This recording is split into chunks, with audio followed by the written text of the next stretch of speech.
Hi అండి, నమస్తే. ఇవాళ మన రెసిపీ వచ్చేసి పాయసం. అమ్మవారికి ఎంతో ఇష్టమైన ఈ పాయసాన్ని ఎలా తయారు చేద్దామో చూడండి.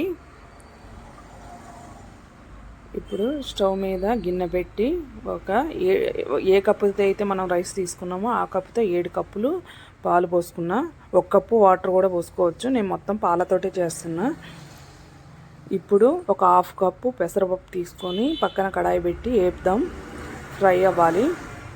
లైట్గా దోరగా ఫ్రై అయిన తర్వాత దీనిని పక్కకు తీసుకుందాం. చూడండి, ఇలా ఫ్రై అవ్వాలి. ఇలా ఫ్రై అయిన దాన్ని ఈ రైస్లోకి వేసి ఒక్కసారి వాష్ చేసుకొని పక్కన పెట్టేసుకుందాం.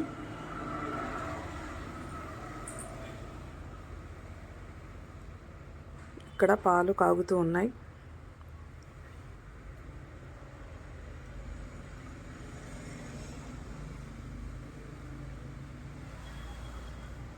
ఇంకా రైస్ ఒక 1 అవర్ నానబెట్టుకుంటే చాలా బాగుంటుంది పాయసం.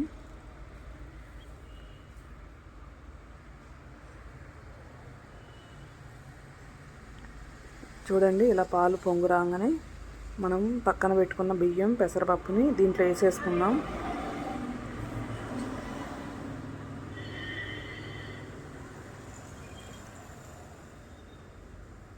ఇలా వేసుకొని ఒకసారి గరిటె పెట్టి తిప్పుదాం.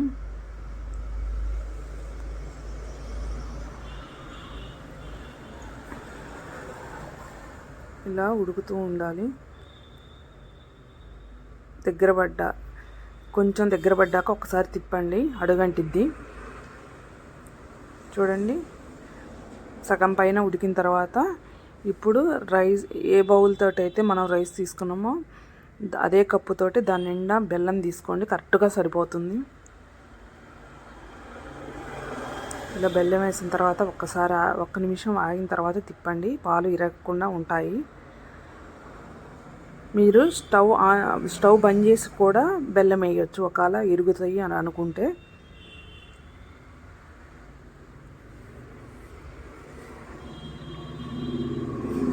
బెల్లం అన్నంలో కలిసేటట్టు తిప్పండి. మొత్తం కళాయి పెట్టేసిన తర్వాత ఇలా కొద్దిసేపు ఉడకనివ్వాలి.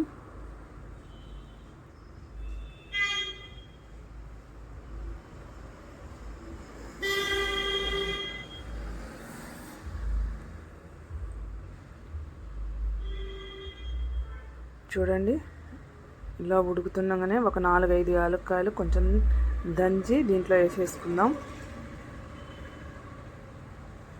ఇలా ఒకసారి తిప్పుకున్నాక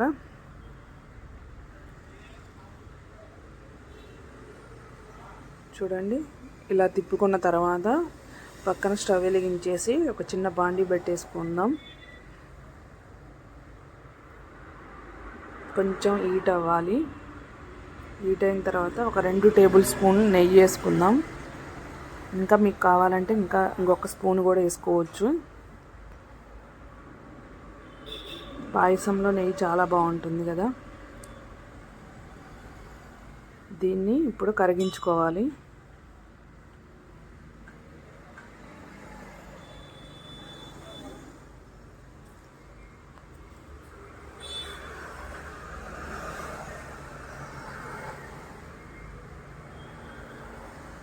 ఈ జీడిపప్పు వేగాలి, గోల్డ్ కలర్లో రావాలి.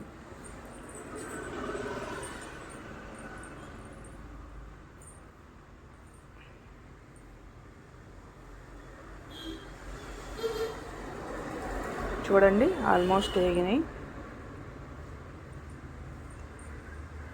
ఇప్పుడు ఈ పాయసంలో మనం ఒక ఆవగింజంత పచ్చకర్పూరం వేసుకుందాం.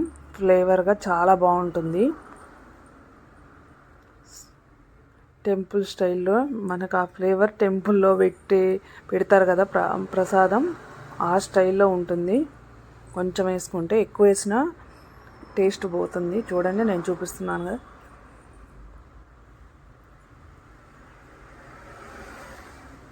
వేసుకొని ఒకసారి తిప్పుకోండి.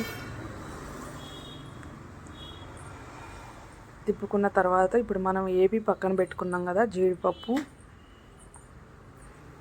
అది దీంట్లోకి వేసేసుకుందాం. చూడండి, వేడిగా పాయసం రెడీ అయిపోయింది. అమ్మవారికి ప్రసాదంగా పెట్టండి.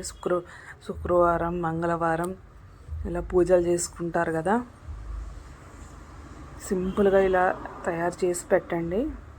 అమ్మవారి అనుగ్రహం మీకు పొందుతారు. చూడండి ఎంత ఎమ్మీగా కనపడుతుందో. బాగుందా? నచ్చితే లైక్ చేయండి, షేర్ చేయండి, నా ఛానల్ని సబ్స్క్రైబ్ చేయండి. ఇలాంటివి ఎన్నో వీడియోస్ మీకు వస్తూ ఉంటాయి.